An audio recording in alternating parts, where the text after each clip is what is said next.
Well, good managers overseas have a really good sixth sense. They can read a room. Uh, in all business situations, when you have people that are working for you, it's difficult as a leader to know in a situation whether or not people are agreeing with you merely because you're the highest ranking person in the room. That is doubly difficult overseas for two reasons. One, you as a manager might not be well versed in the culture, so you can't pick up on these subtle little clues that would lead you to conclude that what you're doing is potentially flawed. And second of all, some of the international countries are much more status driven, and it's considered almost impolite to certainly in public to disagree with your superior. So when people go overseas, they should have a really good sixth sense about trying to get about reading it. Once again, the best expression is to read the room. The one point I've been making over all of this stuff is that you need to treat people with respect, and part of treating people with respect is being extraordinarily mindful of some of the things that are considered impolite in the cultures that you might go into. There are some things that are just flat rude in some places that you have to be aware of. Not showing the soles of your shoes to people in certain cultures, not touching people on the head in certain cultures, trying to understand the distance between people when they're talking, what's considered impolite, what's considered polite. You can read that stuff in a book and just get it, but the overarching theme is one of respect and doing your homework and that sort of thing. There will be cultural issues, but there will also be commonalities there. If you were somehow in the agricultural business, there would be commonalities here. If you're dealing with office workers, there would be commonalities there. So you need to think about the country, but also about the kind of people you're dealing with. Think about the people's educational background. And then I suppose finally, think also about whether or not these are people that work for you or people that you're negotiating with, people that are on the other side of the table that have somehow, some way, interests that are adverse to yours. These four things to be four levels of understanding. The basic level is just to see that there's a difference. And once you see it, maybe the next level, this is like Maslow's hierarchy of needs, the next level is to understand it. The third is to do something with it, and then the fourth is to make something of it. So obviously, if you can rise up from seeing the difference to somehow leveraging the difference, whatever that means, I don't know, that would be fine. I'm not quite sure how you leverage a difference. I guess the only thing I'd say about leveraging a difference is that we all tend to see the world through the lens of our own experiences. And if you get everybody in a room that has a wide variety of experiences, and you can get those people to share those experiences, then you're less likely to make a big mistake. You make better decisions. The essence of making good decisions is a wide variety of inputs and some level of constructive dissent.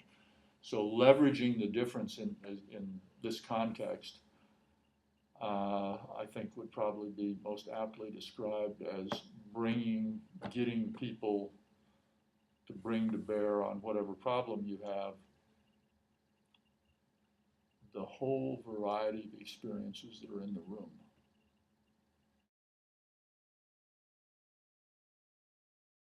I'm just going back to a question. Before we talked about the most difficult to negotiate with, what you said was the Koreans, correct? Well, I said they were the toughest negotiators. They were always prepared. They were always very firm in their positions. So that's difficult. That's not, they're also extraordinarily hardworking. Yeah.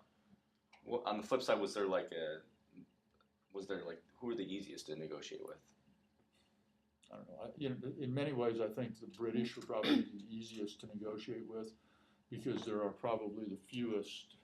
This doesn't mean you're going to get what you want, but there are probably the fewest cultural barriers you have to worry about between us and the British.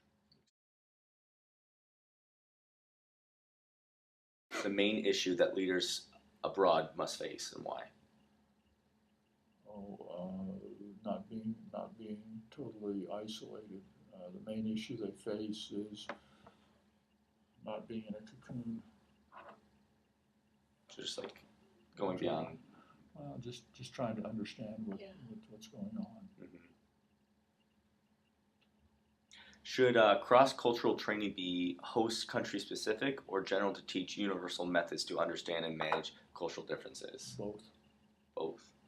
Shouldn't be either. I don't believe in either or things.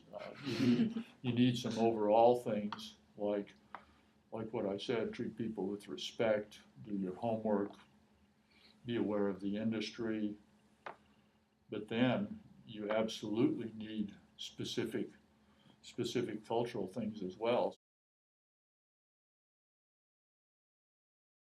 And so what I would generally say is the things that succeed is when you develop some decent understanding of the details of where you're doing business, and the things that fail is when you're isolated. In all cases, you need to have local people you can trust that will keep you out of trouble.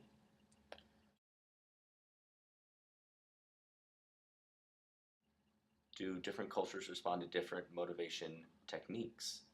Well, certainly different cultures respond to different motivational techniques. Some places are more driven by money. Some people are more driven by prestige. But I tend to think that's more of an industry situation, and more of a where the people are in the given situation. So financial services people will tend to be financial services people no matter where they are.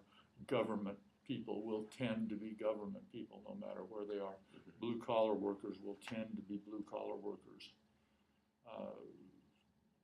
Will have at least as many commonalities as blue collar workers as they will as members of a specific personality. So it goes back to my notion that you try and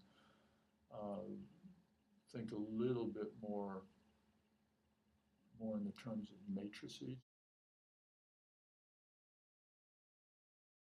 Don't stereotype. Do not stereotype. I mean, that is a bad. I think that's the main lesson. Well, Yeah, it's a main lesson. That's the main lesson. Don't stereotype. Don't stereotype. Just listen. Listen. Don't stereotype. Get good people. Be culturally attuned. Those are the things that will make you succeed. Do your homework. I mean, there is no hope for you if you go somewhere and do something incredibly rude. You'll have to leave the country. I mean, you just have to do that, and that's part of being respectful. You go into Thailand and say something that's inappropriate about the king, or you go into Thailand and start patting people on the head. You just get on the next plane and get out. Everybody appreciates people who are showing respect for their culture by having done research and showing at least a semblance of deference to the local custom. Well, once again, my experience is that no matter where you are, people in the financial service business, the trading people, are the most difficult to manage, regardless of what their nationality is. And that may seem a little counterintuitive, but I would caution everyone against stereotyping cultures, because any culture will contain a whole variety of people that have some commonalities. And when you think about stereotyping a culture, say for example the Italian culture, the Spanish culture, or the Russian culture, think about how difficult it would be to stereotype the U.S. culture. because there's a wide variety of people in all of those situations. So these things are very individual specific, keeping in mind that there are some commonalities across them that largely are things not to do. Don't be late when you go to a meeting with the Germans. Expect people in some other parts of the world to be late to the meetings, typically in the Middle East, and don't be offended when they're late to the meetings. Expect people in Asia to have a very pretty strong hierarchical respect for hierarchy.